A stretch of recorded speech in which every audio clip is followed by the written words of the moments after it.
Hey guys, and welcome back to PXH, also known as PureXHeart. Chris here, as usual, back again with another album review. And guys, as always, make sure you guys hit down that like button onto this video. And also comment down below what you guys thought about this album. And of course, if you're new here or a returning visitor, then you haven't yet subscribed, then what are you doing? Hit that subscribe button. It really helps out this channel. But let's get into it.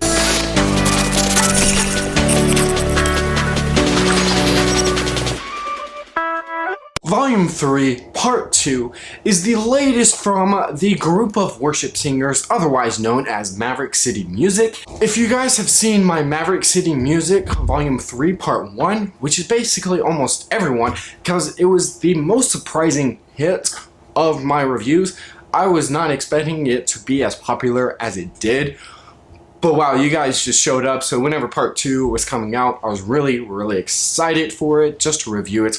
Obviously, you know, we're not here after reviews, but you know, if people love the content, then, you know, we gotta give the people what they want, of course. You guys loved Volume 3, Part 1, so here's Volume 3, Part 2. Now let's see if it actually lives up to expectation, or if it falls flat. And to answer that question, right now, is it kind of falls flat. Part 1 just felt perfect. It was actually retrospective. I gave it a 3.5 on the old rating, but now that I'm more thinking about it, it's probably more of a 4 to a 4.25. I kept on still going back to that album, where this one, on the other hand, is probably within that 3.25 to 3 range. Just because it's a very disappointing album. You know, you could just go into part 1 and you just have so much energy within it. Just so many great worship leaders with Amanda Cook, who was actually featured on the first song off this album, which is great. You know, it's called Temple. Very nice spontaneous moments. And then, you know, you have Naomi, again, you know, coming back onto this album. She is great and fantastic.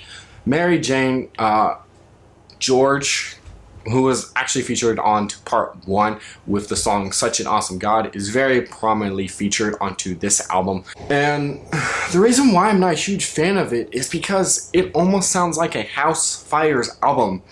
It's maybe because they have House Fires of Nate Moore. I mean, I enjoy House Fires, but I just felt like that with part 1, it felt like that was more of a sound for Maverick City just to build on.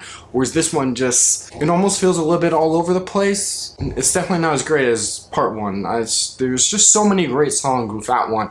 To then compare it to this one, it's just not that good. At the end of the day, it's a fine album, just not really a good album. So there's that. I mean, a really good highlight for this album is, of course, Chandler Moore. Everything that he's on, he does fantastic. Isaiah's song is really great, just really spirit-filled. All of his songs are really spirit-filled. To You is amazing. It has this really great moments of the prodigal son. They're able to do something that not all other worship people can, which is to repeat stuff over and over again without making it sound okay, like stop. This album was very close to it just because, well, one, it's a longer album. Like, it's 15 songs and it's 2 hours. That's a long album. It was very hard to get through this album, especially just went through one listen to, because I had to take a stop. Whereas I feel like for part 1, I could just go back to it and it just feel like a breeze by. This one almost was really a chore to get through. And so I didn't really enjoy it as much, of course, as part 1. I really do actually, again, recommend you guys to really listen to that part 1 album. My review did not do it justice, so the fact that the review that I did for that was not really good in retrospective, that surprised that you guys actually watched that one. The spontaneous moments are really good. Actually, the last song, Brandon Lake, who I reviewed his solo album, just was very disappointed in that album. Whereas this one, it feels like it's more within Brandon Lake's vocal range and for his just style of music. This definitely seems like him. His song Closer, which was the last song off this album, was fantastic. It was a fantastic way to end this album. It's probably a song that I actually may go back to just listening to it, because it had that very nice Closer song, which is by Amanda Cook. So overall, maybe you guys should just casually listen to this on the Christian radio. I was very disappointed in this album just because of how well part 1 was. Part 2, it has the sequelitis. It's not as good as part 1. There's some really good stuff into here. Chandler Moore is a highlight. The last song, Closer, by Brandon Lake, is a really good highlight. There's a few good moments that is really great. Just a lot of misses, and it's just super long that at the end of the day, it's not really great. But if you guys would, leave a like onto this video and also comment down below what you guys thought about this album, and also what you guys want me to review, whether it be in the past, future, present, whatever. You guys put it down in those comments and I will get to it. It can be movies, music, topics, you just name it. Put it down in those comments and I will get to it, of course.